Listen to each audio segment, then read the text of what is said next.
अस्सलाम वालेकुम। Astrology numerics में आपको वेलकम है।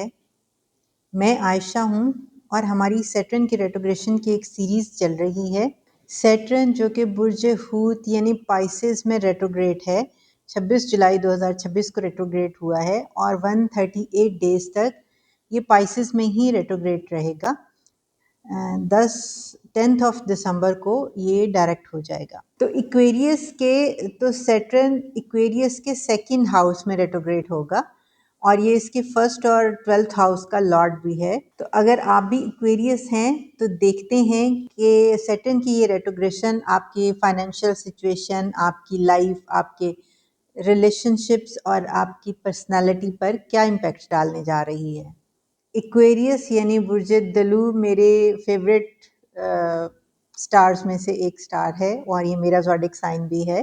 तो चलिए जल्दी से वीडियो शुरू करते हैं और देखते हैं कि बुर्ज दलू यानी एक्वेरियस वालों के ये किस हाउस में रेट्रोग्रेड होने जा रहा है और उनके ऊपर क्या असरात मरतब करेगा।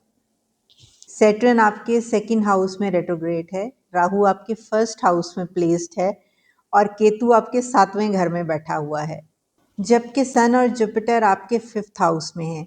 तो जल्दी से देखते हैं कि प्लानिटरी पोजीशन आपके लिए खुशखबरियां लेकर आ रही है या चैलेंजेस। जैसा कि मैंने बताया ये एक्वेरियस के सेकंड हाउस में रेट्रोग्रेट होने जा रहा है। सेकंड हाउस आपके माली मामलात का घर है, आपकी दौलत जायदाद का, आपकी फैमिली का, ख़ानदान का, बचत और आमदनी का घर है। तो सैटर्न चूँकि आपके सेकंड हाउस में रेट्रोग्रेट है तो इन तमाम ही मामलात में थोड़ी ताख़ीर, थोड़ा डिले या थोड़ी सी सुस्ती देखने को मिल सकती है। आपके माली मामलात थोड़ा सुस्त हो सकते हैं। अगर कोई पेमेंट कहीं से लेनी या किसी को देनी थी तो कहीं स्टक हो सकती है या लेन देन के मामलात में थोड़ी ताख़ीर का सामना करना पड़ सकता है। आपके कोई पुराने कर्ज या आपकी कोई अधूरी फाइनेंशियल प्लानिंग या आपकी सेविंग से रिलेटेड कोई इश्यूज दोबारा से आपके सामने रेज हो सकते हैं। तो अपने फाइनेंशियल मैटर्स को बहुत ध्यान से और विजिलेंटली हैंडल करें। अगर आपने कोई फाइनेंशियल प्लानिंग की थी लेकिन उसके ऊपर आपने फोकस नहीं किया और उसको स्टेप बाय स्टेप आपने अकॉर्डिंग टू रिक्वायरमेंट पूरा नहीं किया तो अब वो आपकी अधूरी फाइनेंशियल प्रॉब्लम्स आपके लिए मसाइल पैदा कर सकती है। सैटर्न जैसा कि मैं आपको बताती रहती हूँ सैटर्न के बारे में, ये एक स्लो प्लैनेट है। ये इस्लाह का और करेक्शन का सितारा है। ये आपको जो आपकी अपनी गलतियाँ हैं उनकी रियलाइजेशन करवाता है और उनको करेक्ट करने के लिए आपके मामलात को थोड़ा स्लो कर देता है और आपको टाइम देता है कि आप अपनी गलतियों से सीखें और उनको दुरुस्त कर सकें।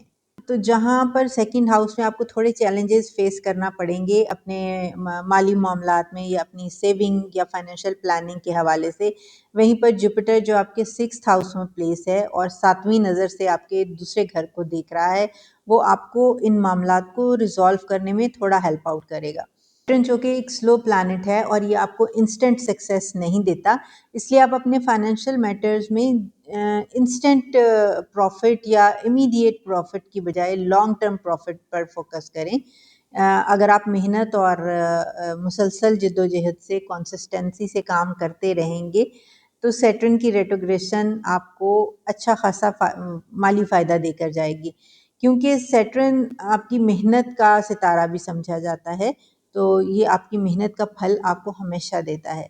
सिर्फ ये है कि ये थोड़ा स्लो कर देता है, चीज़ों को थोड़ा लिंगर ऑन कर देता है ताकि अपने मामलात को विजिलेंटली रीचेक कर सकें। सैटर्न चूँकि आपका असेंडेंट लॉर्ड भी है तो फर्स्ट हाउस चूँकि पर्सनालिटी का घर है, इसलिए आपकी शख्सियत पर गहरा असर डाल सकता है। आप पहले से ज़्यादा मैच्योर और रिस्पॉन्सिबल बिहेव करेंगे। आपको रियलिस्टिक और कॉन्फिडेंट बनाएगा। ये आपको अपनी चीज़ों को विजिलेंटली चेक करने की सलाहियत को बढ़ाने का मौका देगा। अपनी चीज़ों को, अपनी पर्सनैलिटी को, अपनी लाइफ को आप चूँकि बहुत मैच्योरिटी के साथ रिव्यू करेंगे तो यहाँ पर आप अपने फ्यूचर ऑब्जेक्टिव्स या अपने डिसीजंस पर रीथिंक कर सकते हैं। ये चूँकि आपके 12th हाउस का लॉर्ड भी है तो 12th हाउस आप जानते हैं बैरून मुल्क सफ़र, इमिग्रेशन, वीज़ा से रिलेटेड मामलात, या अगर आप तालीम के लिए बैरून मुल्क जाना चाहते हैं, आपने कोई स्टडी वीज़ा अप्लाई कर रखा है, या फिर आपके गैर ज़रूरी अखराजात का घर भी है। सैटर्न चूँकि 11th हाउस का लॉर्ड भी है, इसलिए ये इन घर के मामलात को थोड़ा स्लो डाउन करने की कोशिश करेगा। لیکن آپ کے 11th ہاؤس پر بھی جوپیٹر کی 7ویں نظر سیٹرن کے اس ریٹروگریشن کو تھوڑا سہارا دے گی۔ 6th ہاؤس میں پلیس جوپیٹر کی 7ویں نظر آپ کے 11th ہاؤس پر پڑ رہی ہے، تو یہاں پر یہ سیٹرن کے اثرات کو تھوڑا کم کرے گی۔ سیٹرن چونکہ سیٹرن ہے، وہ آپ کا ٹیسٹ تو لے گا، وہ آپ کو آپ کی چیزوں کی خرابیوں کو آپ کے سامنے ہائی لائٹ تو کرے گا، اس لیے آپ کو اپنے غیر ضروری اخراجات سے بہت زیادہ محتاط ہونے کی ضرورت ہے۔ خرچ کرتے ہوئے انتہائی احتیاط کے ساتھ خرچ کریں، اور جہاں پر آپ ضروری اور مناسب سمجھیں وہیں پر اپنے ایکسپنسز کو بڑھائیے۔ جو لوگ بیرون ملک جا کر کام کرنا چاہتے ہیں یا ویزا امیگریشن کے لیے پلان کیا ہوا ہے، ان کے یہ پروسیس تھوڑا سلو ہو سکتا ہے، لیکن کامیابی آپ کو انشاءاللہ پازیٹیو پیش رفت آپ کو ملے گی، اور اگر آپ مسلسل کوشش کرتے رہیں گے تو آپ کے ویزا امیگریشن یا فارن ٹریولنگ میں کامیابی ہی آپ کا مقدر بنے گی۔ برج سرطان یعنی کینسر میں جوپیٹر آپ کے 6th ہاؤس میں موجود ہے اور سن بھی یہیں پر ہے، تو جوپیٹر کی یہاں پر شرف کی حالت میں موجودگی 12 سال کے بعد جوپیٹر آپ کے 6th ہاؤس میں پلیس ہوا ہے۔ جوپیٹر کی یہاں شرف کی حالت میں اسٹرانگ پوزیشن میں پلیسمنٹ گھر کے تمام ہی معاملات پر بہترین اثرات ڈالے گی۔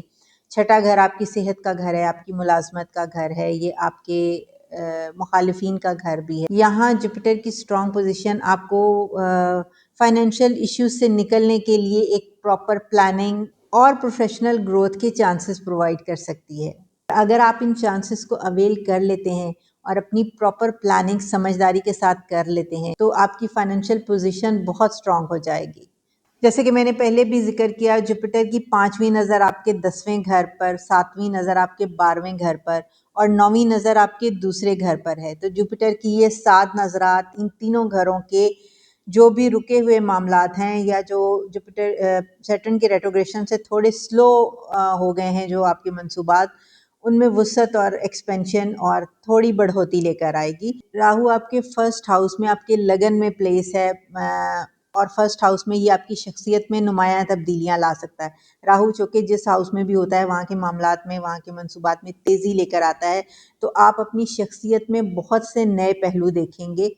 اور یہ قدرت کا ایک نظام بھی ہے کہ اگر ایک ستارہ تھوڑا کمزور ہے یا ویک ہے اور آپ کی پوزیشنز کو تھوڑا سلو ڈاؤن کر رہا ہے، تو اسی پلانیٹری سسٹم میں بیٹھا ہوا کوئی دوسرا ستارہ آپ کو سپورٹ کرنے کے لیے موجود ہے۔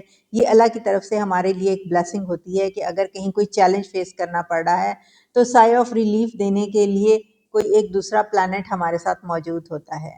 کیتو جو کہ آپ کے 7ویں گھر میں پلیس ہے، 7واں گھر منگنی، شادی، ازدواجی تعلقات، آپ کے پرسنل ریلیشن شپ، آپ کے بزنس ریلیشن شپ کو ریپرزینٹ کرتا ہے، تو یہاں پر آپ کے رشتوں میں تھوڑا تناؤ پیدا ہو سکتا ہے۔ بعض لوگوں کو رشتوں میں جذباتی ایموشنل ڈسٹینس یا تھوڑی مس انڈرسٹینڈنگ بھی دیکھنے کو مل سکتی ہے، لیکن اگر آپ کانفیڈنٹلی یا کلیئر بیسس پر اپنی کمیونیکیشن کو بڑھا دیں، رشتوں میں کمیونیکیشن گیپ نہ آنے دیں، تو آپ کے یہی رشتے زیادہ میچورٹی کے ساتھ اور بھی اسٹرانگ ہو کر آپ کے سامنے آئیں گے۔ سیٹرن جو کہ آپ کے 2nd ہاؤس میں ریٹروگریڈ ہے اور آپ کے اسینڈنٹ کا لارڈ بھی ہے، تو اس کی ریٹروگریشن کے حوالے سے آپ ہفتے والے دن کالی چیز کا صدقہ کرنا اپنی زندگی کا معمول بنا لیجئے۔ یہ کالی چیز آپ کسی، چونکہ سیٹرن سب سے بڑا ستارہ ہے اور یہ محنت اور اسٹرگل کا ستارہ بھی ہے، تو آپ کالی چیز کا صدقہ آپ کسی بزرگ یا کسی محنت کش کو دے سکتے ہیں۔ اگر آپ تھوڑی ڈیٹیچمنٹ فیل کریں یا اپنی طبیعت میں بوجھل پن اور تنہائی اور اداسی کو محسوس کریں، کیونکہ ایکویریس جو ہے وہ آلریڈی ایک ڈیٹیچڈ پلانٹ سمجھا جاتا ہے، دوسروں سے تھوڑا ڈیفرنٹ سوچتے ہیں یہ لوگ، دوسروں سے تھوڑا ہٹ کے چلنا چاہتے ہیں، تو یہ چیز ان کو باقی دنیا سے تھوڑا ڈیٹیچ رکھتی ہے۔ تو اگر آپ تنہائی اور اداسی محسوس کریں تو یا حیو یا قیوم برحمتک استغیث کی ایک تسبیح فجر کی نماز کے بعد اپنا معمول بنائیں۔ سورہ شمس کو دن میں 5 بار پڑھنا بھی آپ کے کاموں میں آسانی اور خیر و برکت کا باعث بنتا ہے۔ اگر اس اسٹرولوجیکل انالیسس سے ریلیٹڈ کوئی کوئری ہو تو آپ کامنٹس میں مجھے لکھ سکتے ہیں۔ اگر آپ اپنے پرسنل کنسلٹنسی کی طرف جانا چاہیں تو اسکرین پہ میرا نمبر چل رہا ہے، آپ وہاں رابطہ کر سکتے ہیں۔ ویڈیو کو لائک اور شیئر کریں، اپنا بہت سارا خیال رکھیں، چینل کو سبسکرائب کریں۔ خیر و برکت کی دعا۔